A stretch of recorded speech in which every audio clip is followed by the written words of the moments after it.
Hola, mi nombre es Araceli Flores y por mi grupo conformado por Christopher Farías, Cristian Toro, Daniel Garrido, Sebastián Córdoba y Matías Gallardo, hablaremos de la telefonía y datos 3G. Bueno, la telefonía móvil es un medio de comunicación inalámbrico que nace al final de los años 70. Este ha tenido un continuo desarrollo tecnológico a lo largo de los años debido a la necesidad de tener una sociedad más conectada a través de nuevos y eficientes medios de comunicación.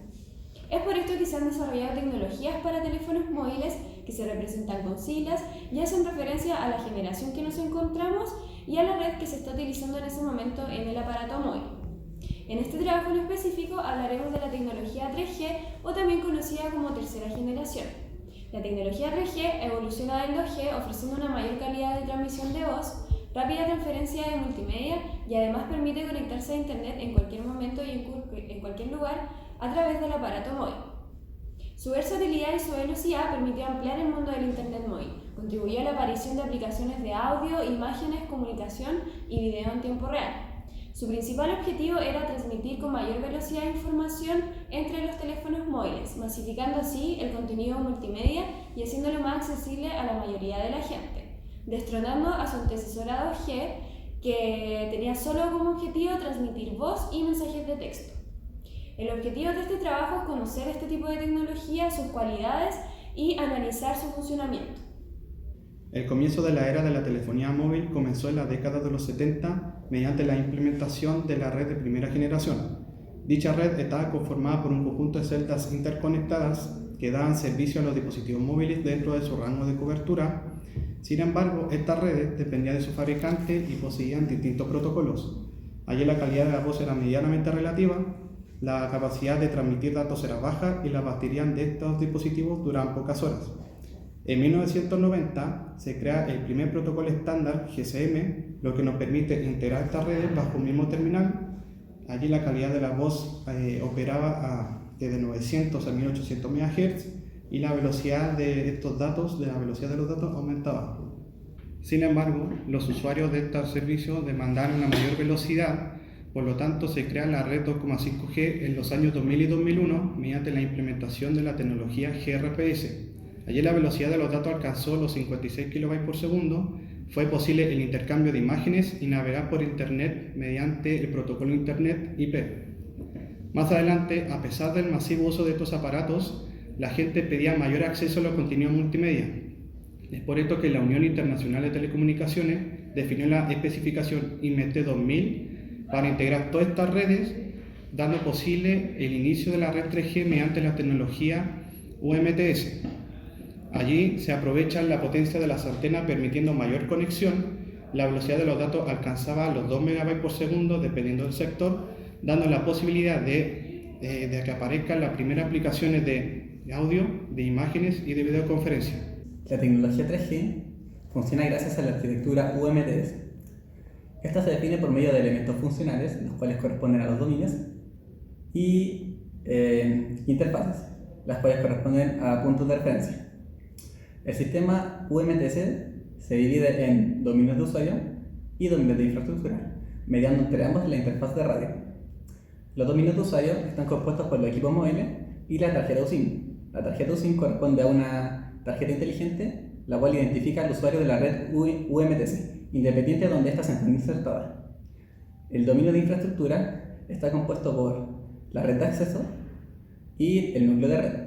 La red de acceso contiene todas las funciones de conexión, mientras que el núcleo de red puede soportar una gran cantidad de red de acceso. Para permitir la interlocución entre otras redes, tanto si el usuario accede por medio de su operador como por medio de otros operadores, esto sucede en el caso de itinerancia o roaming, el núcleo de red se divide en 3 dominios diferentes, los cuales permiten la interlocución.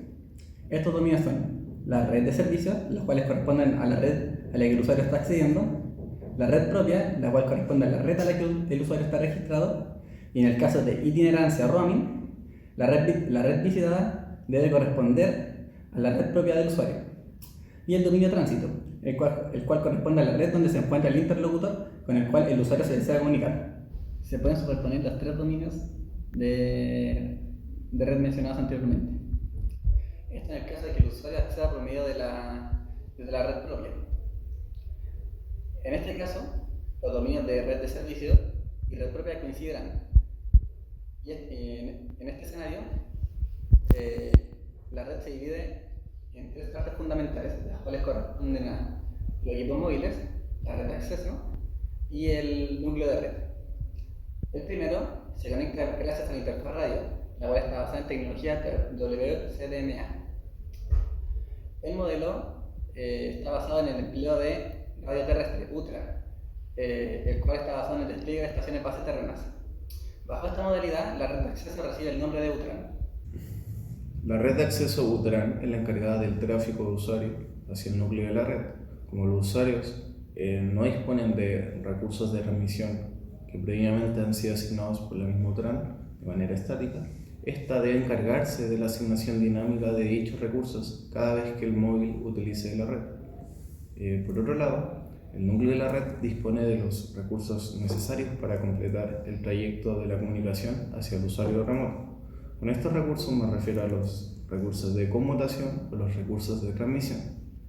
Importante señalar que dichos recursos pueden pertenecer a la misma red UMTS o una red externa como Internet, por ejemplo. Por otro lado, el núcleo de la red dispone de otras funciones relativas en cuanto a la gestión de usuario. Con esto me refiero a los parámetros de suscripción o a la creación de claves en cuanto a la autentificación. ¿Cómo se establece una llamada? En la realización de una llamada participan los siguientes componentes. La estación base, que es un conjunto de celdas o células en donde se instalan una o más antenas. Generalmente son de forma hexagonal, ya que así se cubre una zona geográfica con el menor número de celdas posibles, sin dejar áreas sin cobertura. Luego está el teléfono móvil o equipo terminal, que es quien recibe y envía ondas electromagnéticas de radiofrecuencia. El terminal convierte las ondas sonoras de nuestra voz en ondas electromagnéticas que viajan a través del aire, siendo recibidas por el destinatario mediante una o más antenas de la estación base. Luego está el RNC o controlador de la red radio, es un elemento capaz de distinguir las conexiones de voz y de datos. Finalmente está el EMSC o centrales de conmutación móvil, son centrales de comunicación que establecen la llamada de voz en las redes móviles.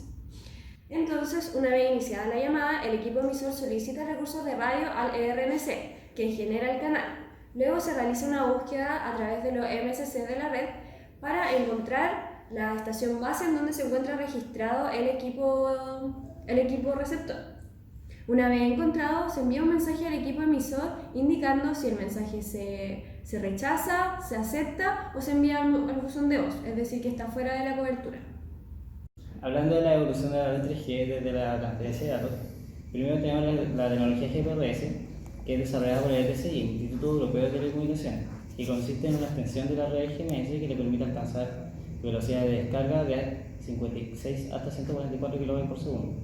Esto lo logra utilizando la técnica de la multiplexación. Luego tenemos la tecnología Edge, que son redes GMS que implementan la tecnología GPRS y le permite alcanzar velocidad de descarga de hasta 384 kb por segundo.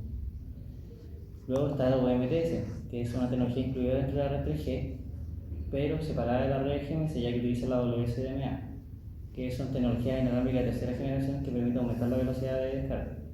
Esto le permite al UMTS alcanzar velocidad de descarga de 144 hasta 512 kb por segundo. Por último tenemos la HCDPA, que es conocida como la red 3G Plus, y consiste en una optimización de la WCDMA y le permite alcanzar velocidad de descarga de hasta 14 MB por segundo.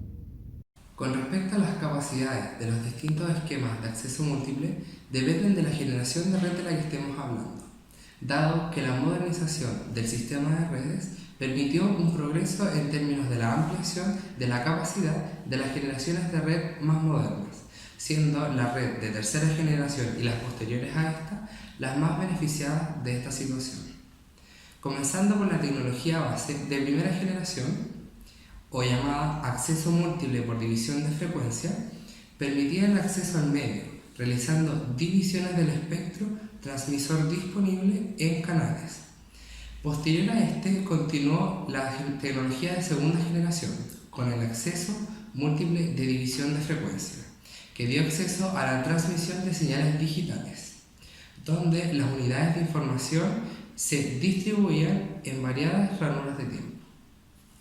Al pasar los años, se creó el acceso múltiple por división de código, tecnología de tercera generación de redes, que ofreció una solución a la problemática de la capacidad, en que incurrían las generaciones de transmisión de información predecesoras a esta, y esta radicó en separar cada llamada en distintos pedazos que se codifican y se envían a través de cualquier canal disponible.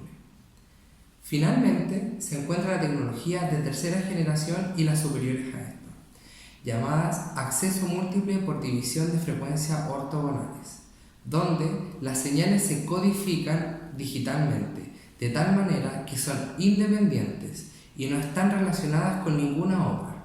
Además, se separan en bits y se envían a través de diferentes subcanales que funcionan con distintas frecuencias, así permitiendo sobreponer mucho más sin causar interferencia, dándole un mejor uso al espectro de frecuencia y también mayores velocidades de transferencia. El cambio más circunstancial en la era de la telefonía móvil se presenta en la red de tercera generación, dado que otorgó la oportunidad de que los datos se codifiquen de tal manera que se comprimían a un tamaño extremadamente reducido, haciendo que los datos se permitieran un movimiento más fluido y con una mayor capacidad de transmisión de información en comparación a las ya preexistentes. Debido a la creciente demanda por estos dispositivos móviles, en las carreteras por donde se suponía los datos iban a fluir sin problemas, se presentaban atascos debido a la gran saturación de estos datos tratando de pasar. Allí la velocidad, a causa de esto, empezaba a disminuir e incluso provocaba caída en los sistemas móviles en ese sector. Se llegó a la conclusión de que el 10% de los usuarios que usaban esta red generaban el 85% del tráfico, mayoritariamente consumida por videos. Haciendo una comparación de la red 3G con la 2G, en la red 3G era posible realizar streaming tanto para subir videos, tanto su calidad SD y HD, subir imágenes y tener acceso a internet, lo cual los buffers de estos servicios tenían distinta durabilidad, lo que en cambio en la red 2G, con la velocidad que este poseía, no se podían realizar dichos servicios. Hablando de la velocidad de la red 3G, este es 7 veces más rápida que la conexión telefónica móvil estándar, y esto es mucho más estable y segura para el usuario que la red 2G. También es más sofisticada que la tecnología, ya que duplica o incluso triplica su velocidad, alcanzando velocidad de transmisión de hasta 2 MB por segundo. Por último, cabe mencionar el surgimiento de la red 3G Plus, que alcanza velocidades de descarga de hasta 14 MB por segundo. A modo de conclusión, en este mundo globalizado ya es normal ver a cada persona con un teléfono inteligente o un smartphone. Ya es parte de nuestra cotidianidad. Entonces es difícil conseguir un mundo sin la conectividad que nos entregan estos teléfonos, ya que son parte importante en diferentes ámbitos de nuestras vidas, en el trabajo, en la universidad, en momentos de ocio, etc. También por otro lado, el origen de la tecnología 3G marcó una nueva etapa en la telefonía móvil en su historia, la llamada era multimedia. En esta era multimedia se vieron velocidades nunca antes vistas, se veía la transmisión de datos en tiempos mucho más eficientes en comparación a las tecnologías antiguas. Entonces, la justificación de los altos costos de esta tecnología cuando recién apareció fue más que nada porque esta tecnología permitió al usuario vivir una verdadera experiencia de multimedia, una nueva experiencia en cuanto a una calidad de imagen nunca antes vista, una calidad nueva de videos, que permitió explorar nuevas funciones que nunca antes se había visto. Entonces en la sociedad se vio una dicotomía en cuanto a un sector que podía adquirir de esta tecnología y a otra que no. Pero con el tiempo, esta nueva tecnología marcó un nuevo mercado, se impuso en un nuevo mercado para la telefonía móvil y se fueron viendo con el tiempo diferentes ofertas para los consumidores como nosotros y también se dio una gran demanda en cuanto a esto. Entonces, finalmente, podemos decir que también la tecnología 3G fue impulsora de las aplicaciones que vemos hoy en día, Instagram, Facebook, WhatsApp, etc. Estas aplicaciones que vemos hoy en día, que son comunes, fueron desarrollándose con el tiempo, fueron evolucionando también gracias a esta nueva tecnología. Podemos ver nuevas funciones como por ejemplo la transmisión en vivo, la historia de Instagram en tiempo real. Entonces, con todo lo que he mencionado anteriormente, nada podría haberse hecho posible sin una tecnología como base, en este caso la tecnología 3G.